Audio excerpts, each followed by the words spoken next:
দর্শক শ্রোতা, আসসালামু আলাইকুম। মহিষী নারী বেগম রোকেয়াকে নিয়ে আজকের এই ভিডিও। আশা করি আপনারা দিনার্স ডে আউট চ্যানেলের সাথেই থাকবেন।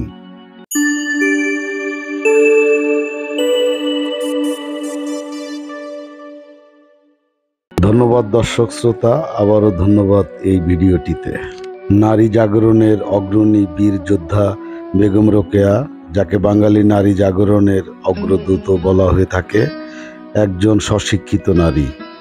1880 সালের 9 ডিসেম্বর রংপুরের মিঠাপুকুর উপজেলার পায়রাবন্দ গ্রামে একটি সম্ভ্রান্ত মুসলিম পরিবারে বেগম রোকেয়ার জন্ম। বাংলার এক জরিপে তিনি সর্বকালের সর্বশ্রেষ্ঠ বাঙালি তালিকায় অন্যতম। নিজে প্রাতিষ্ঠানিক শিক্ষার সুযোগ না পেলেও নারীদের প্রাতিষ্ঠানিক শিক্ষার সুযোগ ও প্রতিষ্ঠিত করার জন্য আজীবন লড়াই করে গেছেন।